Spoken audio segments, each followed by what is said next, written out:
તો વાત હવે શેર માર્કેટની કરીએ, જ્યાં ભારતીય શેર બજારમાં સતત ચોથા દિવસે કડાકો જોવા મળ્યો છે। સેન્સેક્સ આજે ફરી એકવાર ધડામ થયું છે। સેન્સેક્સમાં 850 પોઈન્ટ સુધીનો કડાકો જોવા મળ્યો છે। નિફ્ટીમાં પણ 250 પોઈન્ટ સુધીનો કડાકો સામે આવ્યો છે। રૂપિયા 6 લાખ કરોડથી વધુની મૂડીનું બજાર ઘેરાઈ ગયું છે। કેટલાક ક્ષેત્રમાં તેજી છતાં મોટા ભાગે નીતિવાળા શેરોમાં દબાણ દેખાયું છે। તો સેન્સેક્સમાં 850 પોઈન્ટ સુધીનો કડાકો જોવા મળ્યો છે। મહત્વનું છે કે નિફ્ટીમાં પણ 250 પોઈન્ટ સુધીનો કડાકો જોવા મળ્યો છે। ભારતીય શેર બજારમાં ફરી એકવાર કડાકાના સમાચાર સામે આવ્યા છે, તો બીજી તરફ મોટાભાગના શેરોમાં ગિરાવટ જોવા મળી છે। ભારતીય શેર બજારમાં સતત આ ચોથો દિવસ છે જ્યાં કડાકો જોવા મળી રહ્યો છે। ઉથલપાથલ હજુ પણ યથાવત છે।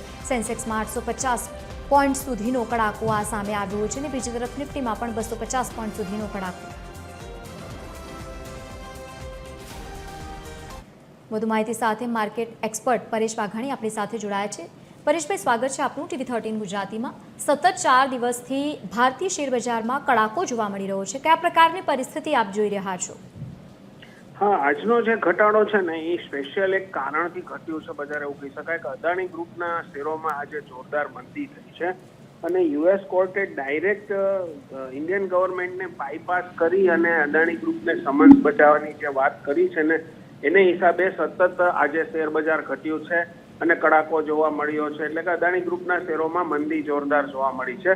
ઓવરઓલ જોવા જઈએ તો પણ એફઆઈઆઈની સતત વેચવાલી તો મુખ્ય કારણ છે। બજેટના દિવસો નજીક છે એ પણ એક મોટું કારણ છે। ત્રિમાસિક પરિણામો પણ આપણા 17 ત્રિમાસિક પરિણામોના સૌથી નબળા પરિણામો આ વખતે કંપનીઓએ જાહેર કર્યા છે।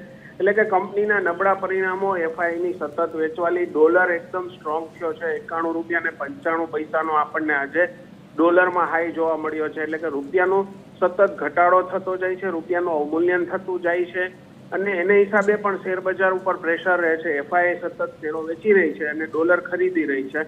એટલે કે એવું કહી શકાય કે ઇન્વેસ્ટર્સમાં હતાશાનું વાતાવરણ છે। 800 પોઈન્ટ સેન્સેક્સ ડાઉન છે તો 250 પોઈન્ટ ઉપર નિફ્ટી પણ ડાઉન જોવા મળી રહી છે। જાતે જાતમાં વેચવાલી છે। હવે 4 સેશન જ બાકી છે બજેટ પહેલા, એટલે સાવચેતીનો પણ સૂર જોવા મળી રહ્યો છે। નવું કોઈ રોકાણ કરવા તૈયાર નથી ઇન્વેસ્ટર, ભલે ઘટતું બજાર હોય પણ દરરોજ નવા લો થતા હોય છે। એટલે વિશ્વાસમાં ડગમગી ગયો છે વિશ્વાસ, અને એને હિસાબે શેર બજાર સતત તૂટતું આપણને જોવા મળી રહ્યું છે। બિલકુલ પરેશજી, સાથે જોડાયા, માહિતી આપી તે બદલ આપનો ખૂબ ખૂબ આભાર। તો સેન્સેક્સમાં 850 પોઈન્ટ સુધીનો કડાકો જોવા મળી રહ્યો છે, જે સતત 4 દિવસથી યથાવત છે।